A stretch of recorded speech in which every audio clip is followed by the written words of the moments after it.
Hello, everybody. Welcome to the show. I am Craig Pasta Jardula, and of course, with me is my co-host Jeremy Kuzmarov, the professor. He is a professor at Tulsa Community College, and he also writes many books, including his last book he wrote. It's a story about the Clintons. It's called Warmonger. How you doing, Professor? I'm doing great. Great to be with you. So let's talk about what's going on with these leftist parties, right? I mean, in our last episode, we talked about this whole RFK movement, people coming on over trying to rewrite Donald Trump's history, try to make the Unity Party a little bit more flowery and beautiful, but they have a bad past. I mean, I'm a little bit upset the fact that the bar is set so low that we have a lot of people out there saying that we have to settle for Donald Trump despite his warmonger ways, despite his xenophobia, despite his lies, his BS. I'm not saying that he is worse than Kamala Harris and the Democrats, and I'm surely not going to be there to tell people who to vote for. I would tell them who not to vote for, and that's the two-party duopoly.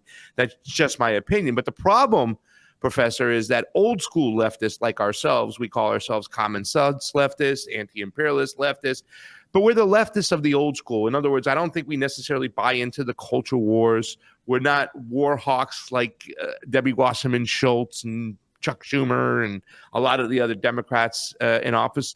But there's a reason why they can play this game right now, because anytime there's a leftist movement out there that tries to combat or stand up to the two-party duopoly, it always seems to get shut down, doesn't it, Professor? Yes, absolutely. In part, that is because the Democratic Party is very wise as far as looking out for its own interests and agenda. And so it uses infiltrators and provocateurs to weaken those parties, or, so they develop, either weaken them through infighting, or so that they develop kind of zany policies, or maybe confront the police. They adopt positions that are too radical, that alienate the public, or they develop independent parties to channel them into the Democratic Party, or to get people to vote Democrat. When you think you're a radical against the system, but they set up this organization like MoveOn.org to get you to vote Democrat. Yeah, that's a trick. It's crazy. They have a way of going in there and co-opting of sorts. You wrote this article. It's called "Over 150 Years, Democratic Party Operatives Have Infiltrated, Co-opted, and Destroyed Independent Political Movements in the U.S." Professor, you wrote this article. Maybe you want to talk about it, and you want to also talk about who Mark Laus is and the history he had. He was a professor of history at the University of Cincinnati, and he just published a fascinating book called Counterfeiting Labor's Voice, and it was about William AA Cary and the shaping of American reforms politics. Who is this gentleman you're talking about, William AA Cary? I think it's William A. Cary. Sorry. Yeah, and he was actually I think a Civil War veteran, and he played professional baseball, and his son became a professional major leaguer. But he was a Democratic Party operative 150 years ago during the Gilded Age, and he kind of set the groundwork for what we were just describing, what they still do today. And he did this magnificently for 20 to 30 years in the late 19th century through the early 20th century. It was known as the Gilded Age of American history. We had similar problems to today: huge inequality levels, political corruption in both parties. Is that the congressmen and senators and executives were bought off by big business interests and never enacted laws to favor the public interest. And you had terrible working conditions in those days, even worse than today. There were no laws at all for things like minimum wage or workers' compensation. And Carsey's job, was to create like political front organizations that would channel discontent into the Democratic Party, or to join like renegade political organizations to hijack them, to get them to adopt positions that were regressive, or to, in some cases, like he was involved in unions that were supporting strikes or were leading strikes, and he would encourage violent attacks against the police that would result in counter reprisals that would, decimate the union and might actually, would alienate public opinion. So in these ways, he helped to destroy independent political organizations and activism when it was sorely needed in the Gilded Age period. Professor, is there any relationship to what this gentleman was doing and to COINTEL Pro? Because a lot of people will always point to COINTEL Pro as a way that they crush any of the movements on the left or on the right before they get any bigger. I mean, you wrote this article too as well about, we talk about January 6th, about how the deep state would always kind of infiltrate or lift up a lot of these radical right groups just so they can demonize them after. Is there any connection to COINTEL Pro that you found out when looking at this subject? Yeah, I think this sets the groundwork in the way for Quenel Pro. Quenel Pro was an FBI counterintelligence operation to infiltrate left-wing groups starting in the 1950s. I mean, it was targeting the Communist Party and Socialist Workers' Party. Then it extended to target civil rights groups, including the Black Panther Party and the Students for Democratic Society, which was an anti-war group that emerged in the 1960s and could have evolved into a independent social democratic party, but it was sabotaged from within under Quenel Pro. And believed that one facet of Quenel Pro was support for the Weather Underground and these radical factions within Students for Democratic Society who started carrying out terrorist attacks like bombings targeting police stations and the Pentagon, and that alienated public opinion, because the majority of Americans were against the Vietnam War, but they didn't want to support an organization that carried out bombings. And although they usually warned in advance of the bombings, so not that many people were killed, but some of the Weather Underground ultimately got killed. And they had like crazy slogan. They just engaged in the kind of protest that would totally put you off. So that had the hallmarks of Quenel Pro, and that goes back to what Carsey was doing in the late 19th century when he would infiltrate labor organizations. Well, give us a little background on William Carsey and his career as a Democratic Party operative and infiltrator. Well, that's what he did. He joined group like the Knights of Labor, International Workingmen's Organization. There was also efforts to establish third party. There was the Populist Party, and there were other third parties that came about with a more left-wing philosophy that were critical of the Democrats, who displayed a lot of the same shortcomings that we've been describing on the show today. But so he would infiltrate those groups and just sow infighting, get the people to fight each other, or he would adopt positions, position he would channel a lot of the unrest, is like the disaffection with the status quo, into this nativism and anti-immigrant position. And that's what the GOP does so effectively today. They get a lot of working class voters by scapegoating immigrants or minority groups. Carsey did that in some of the labor organizations and left-wing parties he was part of. He would get them to adopt nativist platform, and that became their focal point, how immigrants were taking jobs instead of trying to challenge the plutocracy. And other things he would do is he would advocate like for very moderate position. So it'd be really only a small change when broad change was needed. And, the power brokers, sometimes they're okay with a very small change. Maybe, okay, we'll create some laws for worker compensation, or, some health safety regulation, or maybe a minimum wage, but it has to be very, very low wage so we can continue, to keep our wealth, or, as far as like taxation, maybe a small taxing. So he would advocate for these very moderate positions as a way to channel discontent into just like minor incremental change that keeps the power structure in place. So that's a great technique, Professor. You got to tip your hat off from doing that, because at the end of the day, you still think as a activist, when you do get incrementalism, you still think you're getting something, but actually your actual plan is getting stalled out, and the power brokers who are calling the shots behind the scenes are still in charge. Let me ask you another question, Professor, because this is a tough one right over here, right? How are the conditions in the U.S. in the Gilded Age similar to today, and corruption of the two-party system in the U.S. similar in that time? Go ahead, Professor. Okay, and let me just add to the previous point is that another thing he would do is he would set up like a newspaper, and they would adopt really, really radical critique of the status quo. But then come election time, he'd say, "Well, you have to vote Democrat, vote for the lesser evil." And so Yeah. it's the same. You're Sounds like Green Party stuff I hear all the time, yeah, right? you're suspicious of a lot of the media outlets today. You read these like fiery critiques, but then come election time, you say, well, we still have to vote Democrat as the lesser evil. And you question, who's funding that. Now, as far as your question about the Gilded Age, the conditions were really bad in the Gilded Age. I mean, as far as the wealth inequality, you had the famous robber baron like Rockefeller, Vanderbilt, J.P. Morgan, who controlled the banking system, who developed monopolies on key industry like oil, steel with Carnegie, the railroad with Vanderbilt, and a few others like Leland Stanford. And then they rigged they bought over congressmen. Senators were appointed in those days. You could only elect your congressman. The White House, I believe, appointed the senators, and they were basically all bought over. So they passed laws that they would provide subsidies to the robber baron. I mean, the government would spend money providing subsidies to the robber barons, and there was no income tax. The taxes were sales tax, so they didn't have to pay any income tax. Sales tax fall more on the shoulders of the consumer, working class people.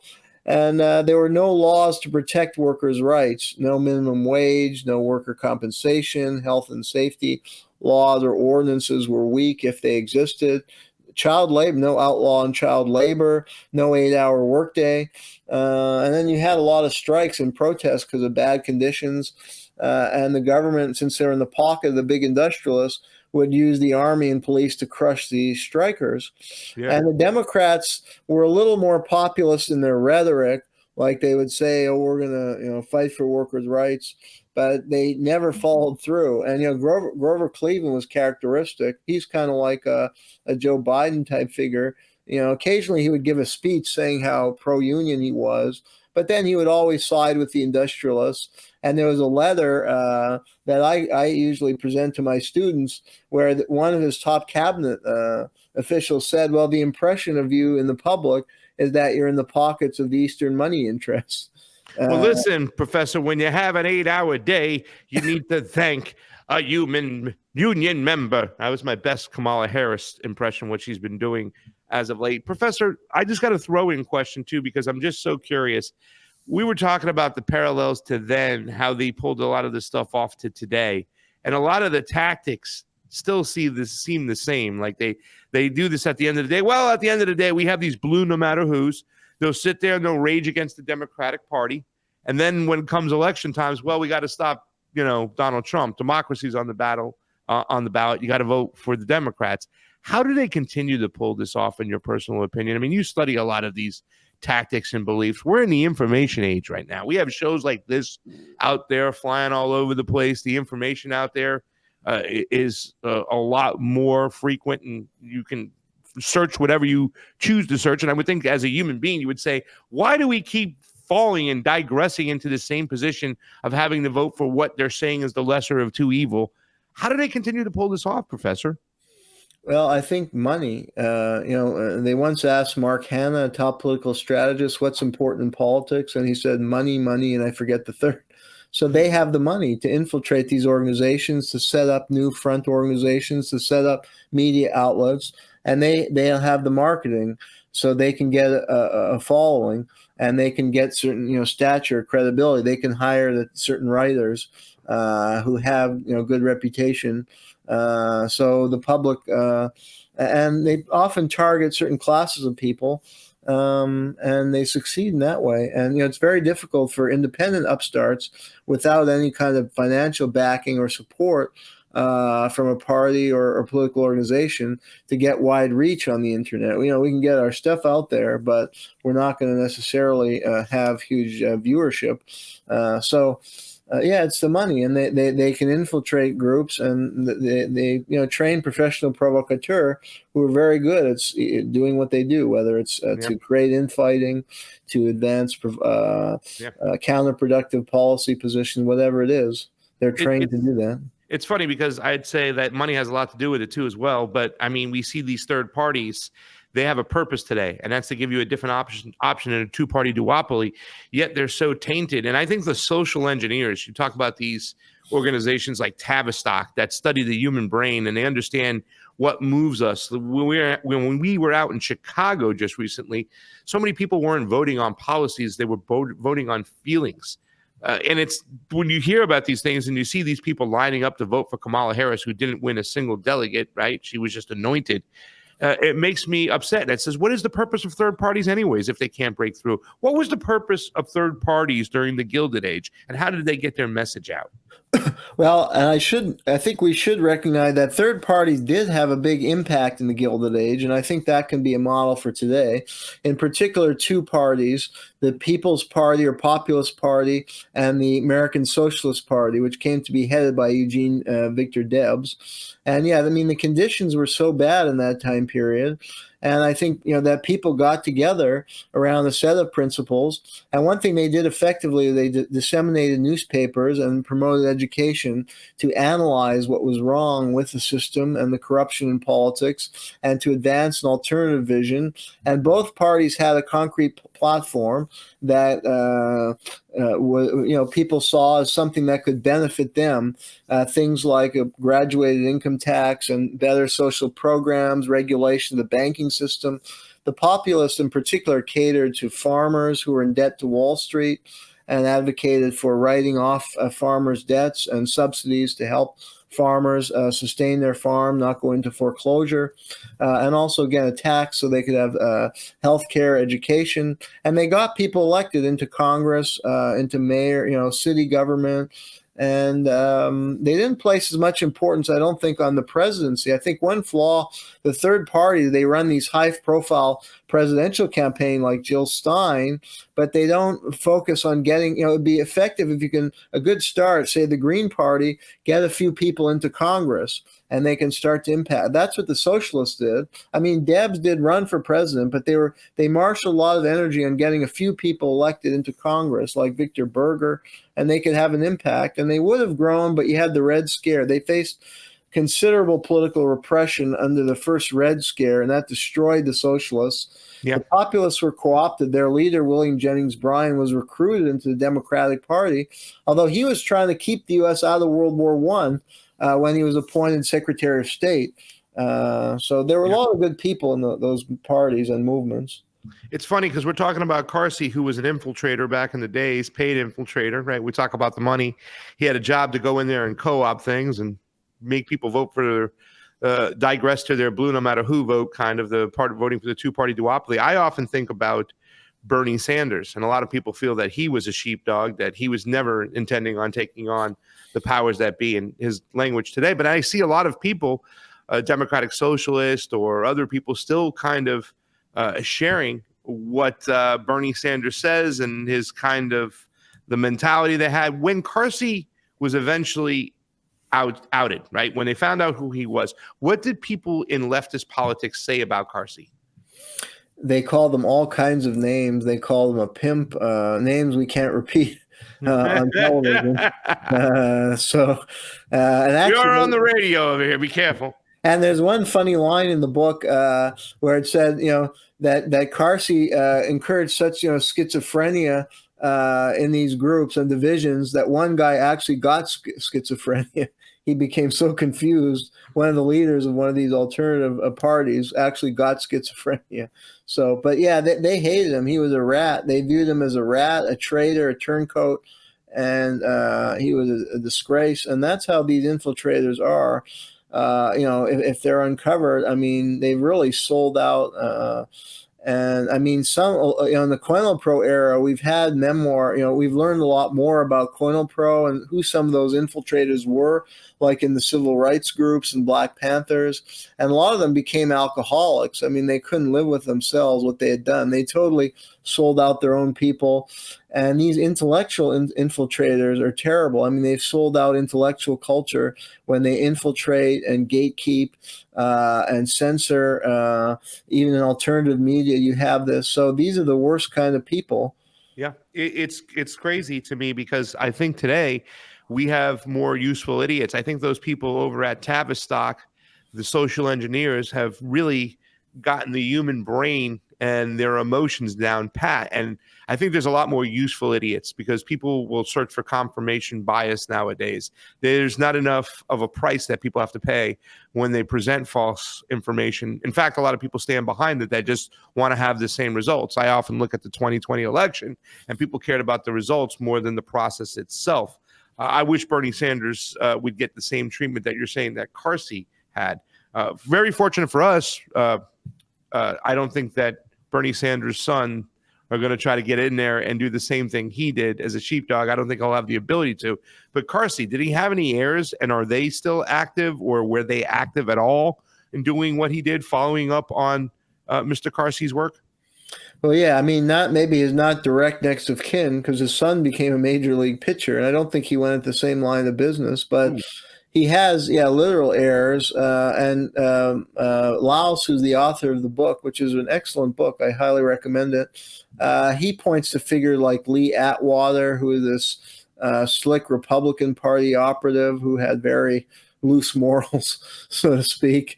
And these infiltrators we're describing, the Quenel Pro infiltrators, the creators of these Democratic Party front groups like MoveOn.org, which he cites. Laos cites that group in the book of the kind of thing that Carsey did, MoveOn.org and Brand New Congress.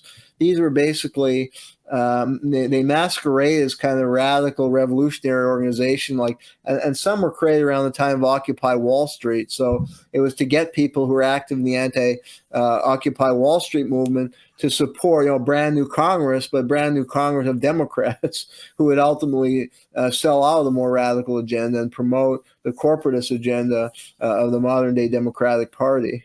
Yeah, it's kind of crazy because I think a lot of people are saying, and they look at a person like AOC, right? And they say, they say to themselves, what came first, the chicken or the egg? Was she co-opted when she got into office and she turned and started bending the knee and capitulating to Mama Bear, Nancy Pelosi? Or was she an operative the whole time, meant to get in there and do what she's supposed to do? And when I say that, Professor, I want to lead to my final question because we have just over 2 minutes to go. When will people on the left, and is it even possible for people on the left, when would people in the populist get smart and build the wherewithal to prevent infiltration and co-option from ever happening again so that we can get a good anti-war, pro-labor movement? Professor, less than 2 minutes. I think it's possible. Consciousness of the history and consciousness of the reality of infiltrators and how they sow divisions is the first step. And I think people have to be serious because the enemy, so to speak, has all the resources and power. So the only way to counteract that is through real dedication, historical awareness, and planning to circumvent that. And the way that could be done is not to succumbing to these infiltrators, to maintaining very progressive policy agenda, not to getting caught in petty infighting and rivalries, and building strong, durable, independent organizations that can survive these efforts that inevitably will happen. Professor, you talked about money before. I would say this, and I'd say it often. The people that were fighting, the forces that are doing all this infiltrating and twisting us and turning us and keeping us running on a treadmill, we're not getting anywhere. We're standing still. And in fact, some cases, I think we're digressing. These people just don't have the money. These people are the ones who print the money. I mean, that's how high they go. It's all about control. It's all about power. Professor, 30 seconds. Give us your final thoughts. Well, that's why it is an uphill battle, and that's why people have to be serious about it. And I think education is very important because you can see spurious argument. Sometimes these infiltrators will institute spurious arguments, whether it's in a media organization or political movement or party. So if you're well informed and educated, you can counteract these spurious arguments. So I always consider education to be very, very important and a stepping stone to real democratic politics and more progressive future. Jeremy Kuzmarov, Craig Pasta, Jardula, LOL. Fun times, Professor. Thank you so much for joining us today, and we'll see you next week.